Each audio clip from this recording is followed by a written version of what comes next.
皆さんは忠臣蔵の舞台にある素敵な温泉地をご存知ですか？いくつかある旅館の中で今回選んだ温泉宿は、お部屋からも露天風呂からも瀬戸内海の絶景を楽しめちゃう。そしてインスタで映えること間違いなしのキラキラ坂は徒歩圏内。何よりも至福を感じた夕食はハモしゃぶ、利き酒セット、踊り蒸しです。最後に宿泊料金を発表しますので、それでは本編をどうぞ。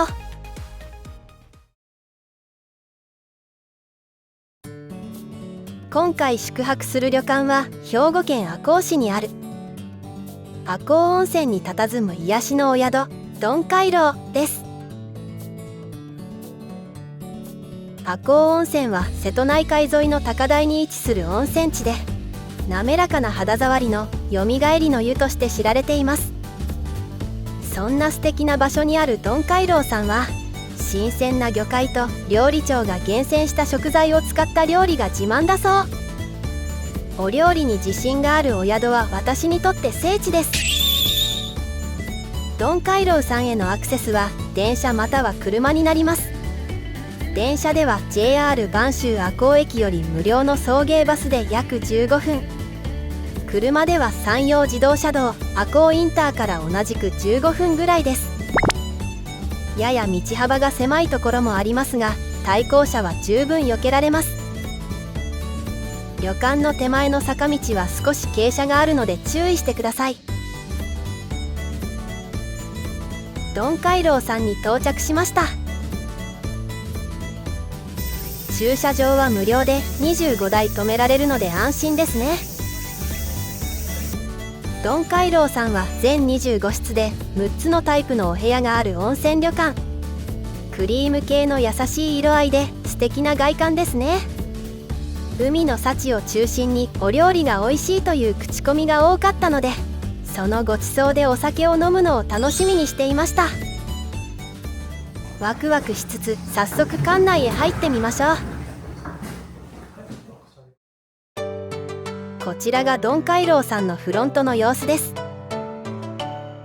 迫力のあるアメジストドームがお客様をお出迎え。奥へ入っていくとロビーがあり、大きな窓からたくさんの光が入って心地よい開放感です。その窓からは瀬戸内海の絶景が眼前に広がります。この日は天気が良かったので遠くまで見渡せて素敵でした。有料ですが、ここでは海を眺めながらドリンクも楽しめます。ロビーは広々としていて奥まで続いていました。真ん中にはウォーターサーバーが設置されています。その奥側は雰囲気が変わって黒いソファーが特徴的ですね。館内は禁煙ですが、喫煙場所も完備でした。他には色浴衣コーナーがありました。ちなみに普通の浴衣はお部屋に用意されています。小スペースながらも多数のカラフルな浴衣や帯がありました。旅館の近くには映えスポットがあるので、色浴衣を着て写真を撮るのも素敵だと思います。隣に足つぼマットがあったので、面白半分で乗ったら痛すぎて数秒も立っていられませんでした。子供用の浴衣はお部屋にはないので、ここで受け取ります。こちらは鈍海楼さんのお土産コーナーです。赤穂の特産品には塩や牡蠣に塩味まんじゅうなどがあり、関連する商品や成果が多数揃っている印象でした。特に塩味まんじゅうは美味しいので購入するのもいいと思います。素敵な備前焼の陶器類も販売されていました。その一角に気になるガチャガチャを発見。1回500円で大当たりは最大5万円相当の運火焼きの陶器。もちろんチャレンジします。大当たりが出たらいいねをよろしくお願いします。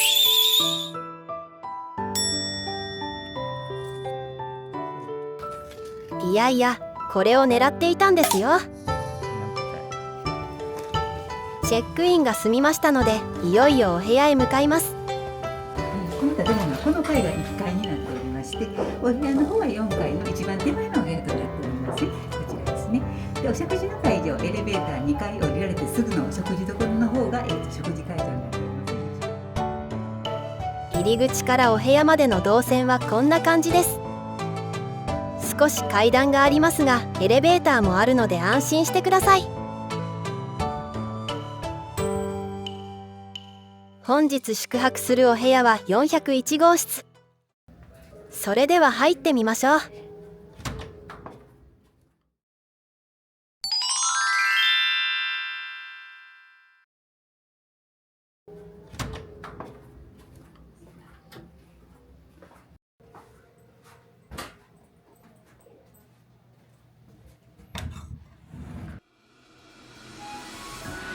本日宿泊する401号室は12畳半の広々とした和室。スタンダードなお部屋ですが、広さのおかげでゆったりできました。まずはセーフティーボックスにティッシュと客室電話、その隣には大人用の浴衣とアメニティが用意されていました。男性用のアメニティ袋を見てみると、カミソリにタオルや足袋に歯ブラシや櫛が入っていました。入り口付近のドアを開けてみると、そこはトイレです。とても清潔感があり、安心して使用できました。和室のテレビは可愛らしい少し小さめサイズ。その横では空気清浄機がしっかりと仕事をしていました。和室といえばテーブルの上にお茶セット、そして嬉しいお月お菓子の塩見まんじゅう。早速食べてみると、きなこタイプの初めて見る塩見まんじゅうで、きな粉とあんこの甘さが絶妙でした。和室奥の引き戸を開けてみると、テーブルと2脚の椅子がある広縁がありました。そこには洗面台もあって、パナソニック製のドライヤーに化粧水や乳液などスキンケアのアメニティ、隣に人数分のコップが用意されていました。反対側にはポットに大きめの冷蔵庫があり、中は空っぽでした。そしてこの部屋一番の見どころが窓からの絶景です。窓を開けると瀬戸内海の雄大な景色を楽しめます。天気が良かったので最高のロケーションですね。ゆったりできる広々とした和室で、海の絶景が楽しめる素敵なお部屋でした。さらなる絶景を求めて2階に降りてみましょう。ここは食事会場と回廊庭園のフロア。まずは草履に履き替えて、お部屋よりも海に近い回廊庭園を調査しに行きます。廊下の間接照明が素敵でテンションが上がります。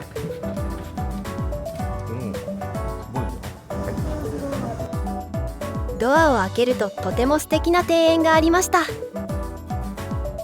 広々とした趣のある和風で、大きなベンチに最高のロケーション。そして瀬戸内海の青と空の青が織りなす絶景パノラマです。ちょうど今船が奥に、はい、こんな白い棒みたいなのが出てますでしょ。多分これが明石海峡大橋みたいです。ほんまに石取っとるような感じの場所が家島で、あれはもう関西空港の埋め立てに全部未だに削って、はいはい、すごいですね。人住んでます。結構栄えてます。ニジマスのね養殖に盛んですね。はいはいはい。こっち方面に見える島が小豆島。はい。ちょっと後でまた後で。お風呂からでも見えるけれども。あら、そうですか。はい。いろいろと教えていただいたので、とても楽しかったです。お忙しい中、ありがとうございました。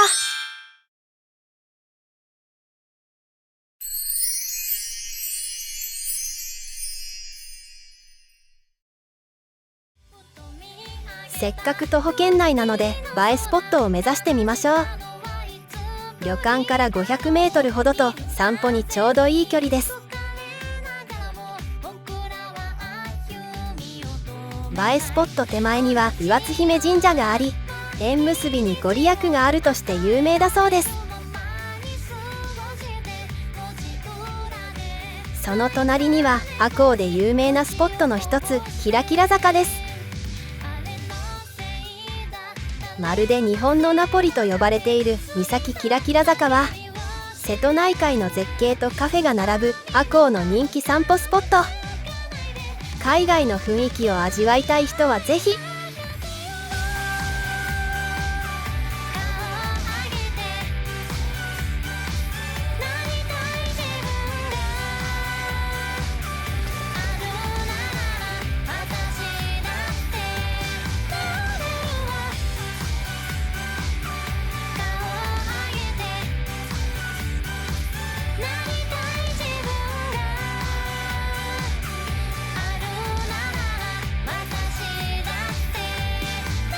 階段や石畳が素敵な観光地でした。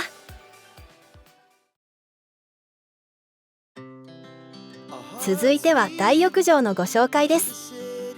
ドンカイロウさんには大浴場と露天風呂が別々にあります。と、その前にちょっと寄り道です。1階のフロアには自販機コーナーがあり、ジュースだけじゃなくてもちろんお酒も販売されていました。それでは大浴場から見てみましょう。途中にはお風呂といえばのウォーターサーバーがありました。それを目印に階段を降りれば大浴場です。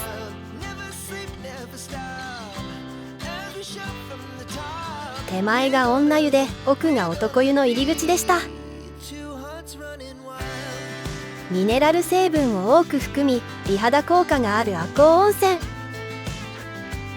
健康・疲労回復に優れ、日本でも有数の泉質だそうです。次はお待ちかねの露天風呂へ向かいましょう。一旦旅館の外へ出るので、雨が降る日は注意が必要です。少し歩くと大岩風呂の文字がありました。そこから下へ降りていけば入り口が見えてきます。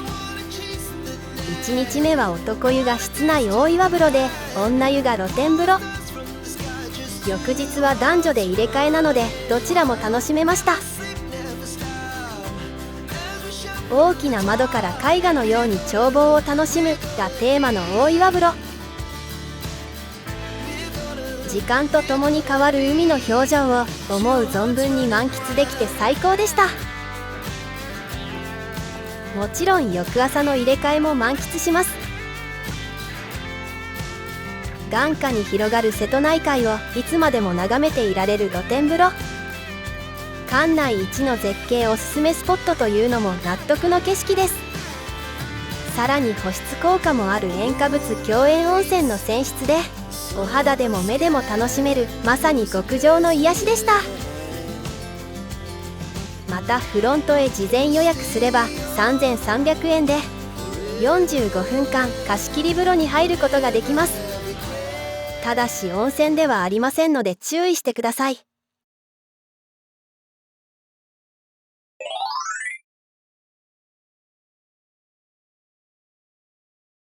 お風呂を満喫したらお腹が空いてきたので、一番楽しみにしていた夕食を食べに食事会場へ向かいます。先ほど訪れた回廊庭園と同じ2階にお食事処があります。ようこそいらっしゃいませ。本日の夕食はドンカイロウさん自慢の懐石料理。四季折々の旬の食材や瀬戸内の魚介類を存分に満喫できるそう。めちゃくちゃ楽しみです。本日のプラン、季節の彩り懐石のお品書きは海の幸を中心に素敵なラインナップ。まずは先付けから見ていきましょう。季節の食前酒ともろこし衣揚げに合鴨ロース、タコうま煮や穴子寿司など美味しそうです。他にももずく酢やごま豆腐など先付けだけでも豪華ですね。続いてのお料理は作りの季節の3種盛り。手前の右側に鯛、その左にカンパチ、青いお皿の中にモンゴウイカ、隠れてますがマグロもございます。新鮮な海の幸は美味しすぎ。乾杯をすればついにメインの登場です。乾杯。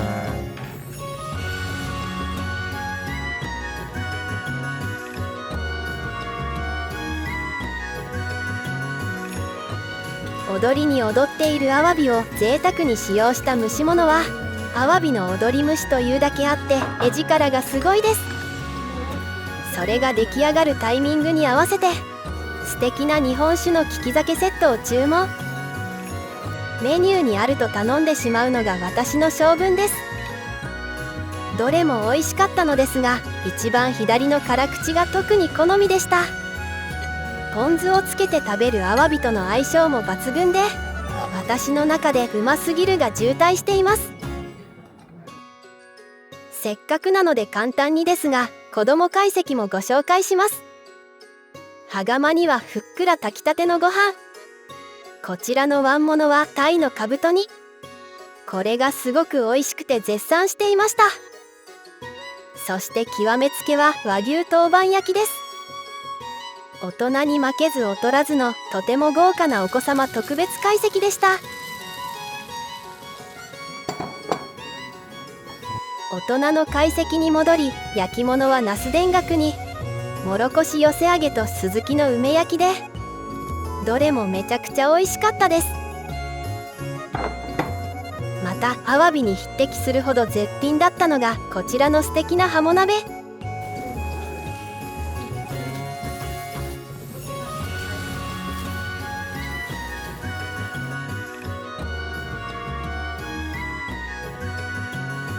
見事な骨切りから生まれるハモの上品な味わいに日本酒を注ぎ込めば胃も喜んでいます。季節の釜飯はふっくら炊き上がりのいい香り。赤だしのお味噌汁と香の物もセットなのが素敵ですね。あさりたっぷりの釜飯はお腹が大きくても食べられて赤だしには嬉しいことになめこが入っていました。最後のデザートの登場です。スイカ、わらび餅、チーズケーキ。あっさりとしたデザートなので食べやすくて嬉しかったです。どれを食べても絶品なお料理にごちそうさまでした。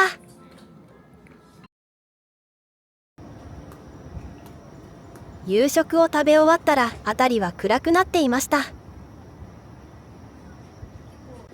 回廊庭園は21時までライトアップされているようです。9時までね。夜の景色も素敵ですね。お腹が満腹になった後に昼間とは違う景色を眺められるのは海側の温泉宿の特権なので最高でした。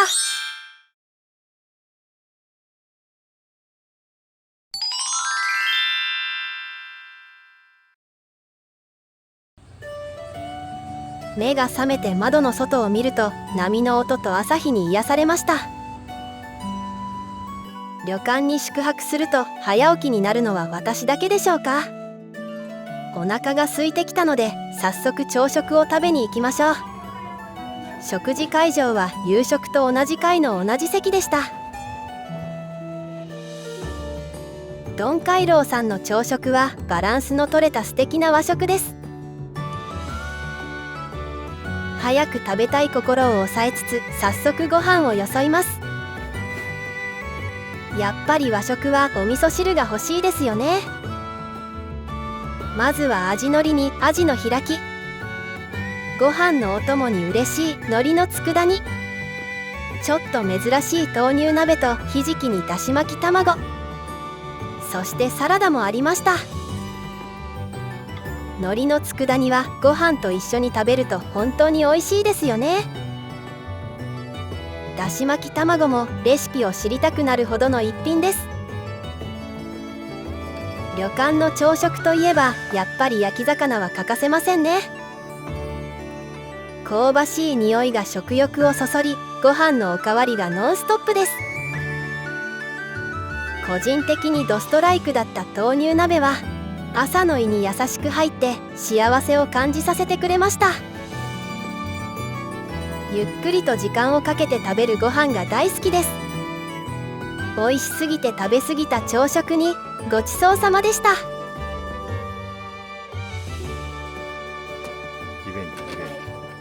もうすぐチェックアウトの時間ですが、その前にうんか焼きのガチャガチャをリベンジします。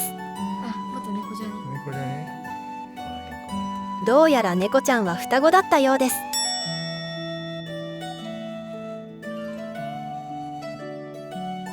今回は赤穂温泉にあるトンカイロウさんをご紹介させていただきましたが、いかがだったでしょうか。